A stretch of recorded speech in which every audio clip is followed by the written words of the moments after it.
Most investors follow trends. Very few develop edge. This show focuses on something different: how serious operators build durable wealth in overlooked niches, starting with mobile home parks.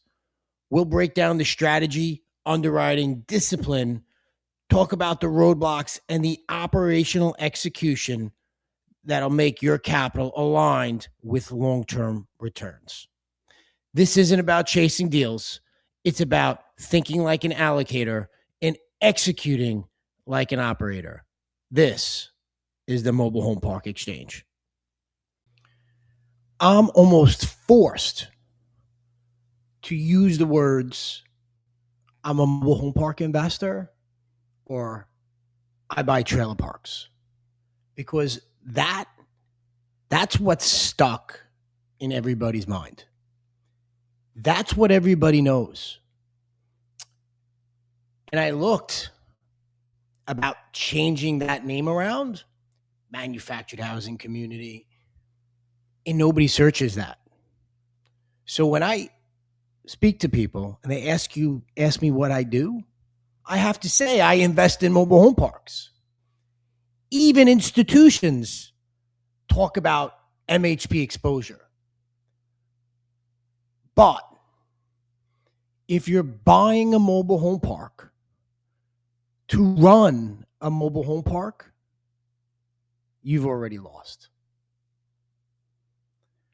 What we do is no different or very similar to building a condo community, except our homes aren't stacked on top of each other. We have the ability to give people space between them. And we actually understand what the market can afford. You know, ultimately, humans are social animals. We want to belong somewhere. We want to be part of a community. And that's not a demographic insight. I mean, that's basic biology. I mean, we're not filling lots. What we're doing is we're rebuilding the conditions for a community to prosper.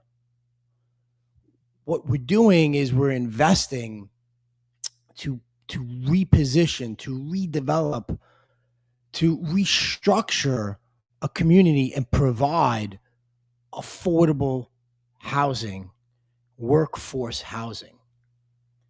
And that's really the segment of the market that's overlooked. I mean, you hear people talk about luxury apartments. I mean, every apartment complex you go by there, it's a quote unquote luxury apartment complex. But it's nearly impossible to build workforce housing for people to buy and own. It's just nearly impossible. And it's not that builders don't want to do it or there's not a market for it.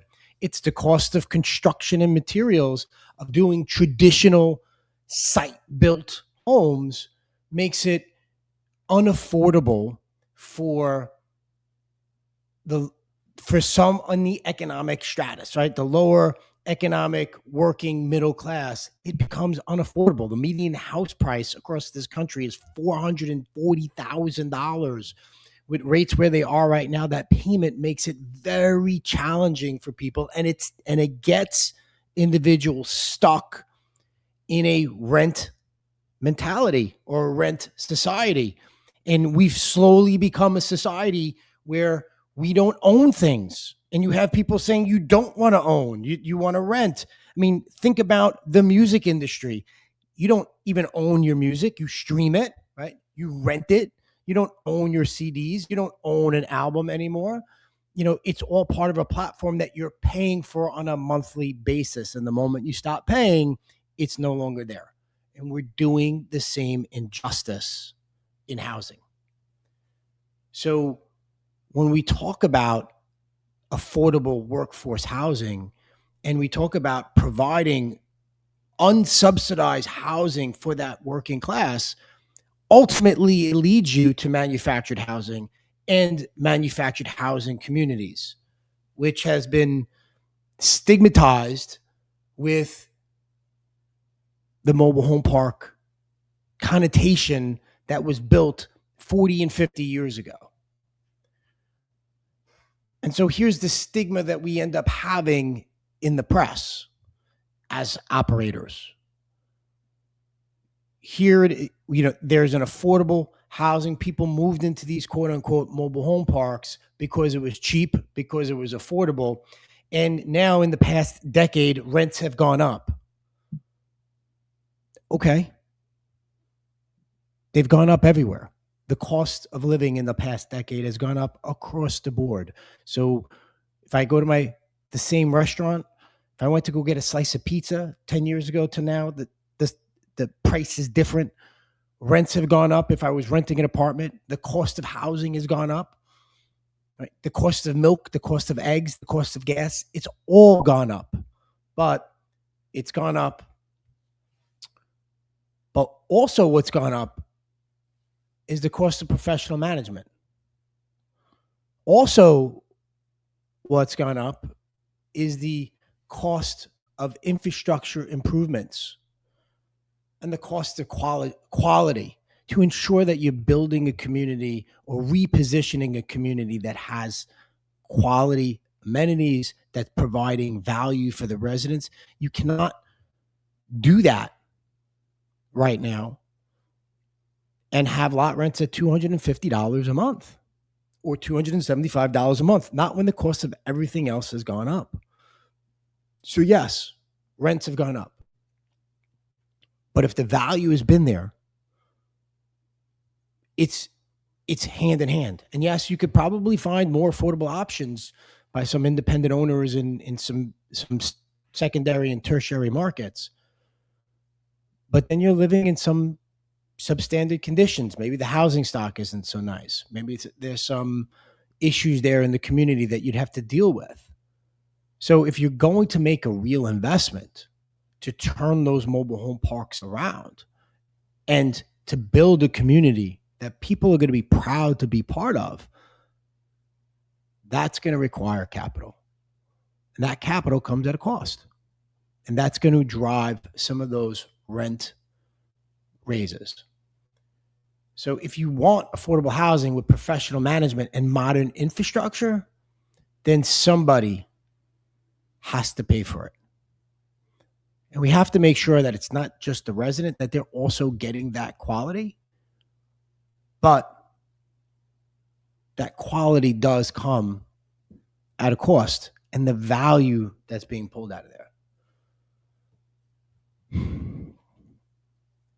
But here we are. I mean, we're stuck in that mobile home park, trailer park stigma.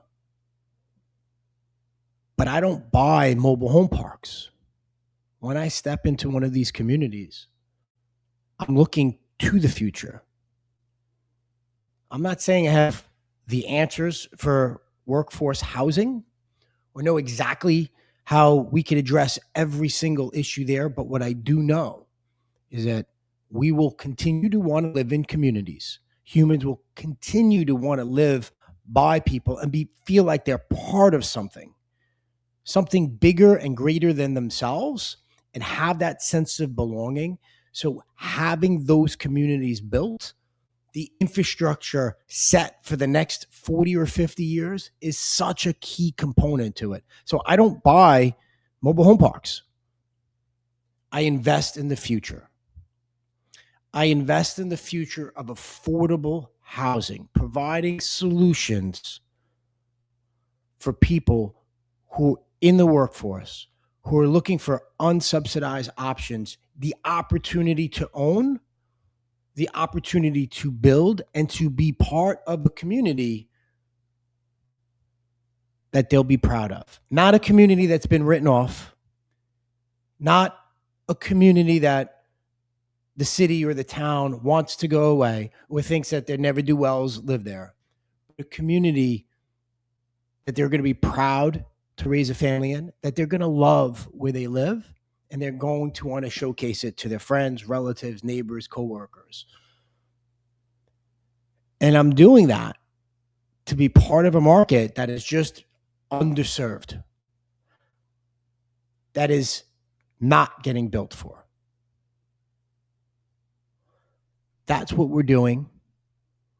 And if you're out there investing in the future of affordable housing, drop a comment below and share with us how you're doing that. Until next time, everyone, this is Frank Rizzo with the Mobile Home Park Exchange podcast. Happy investing.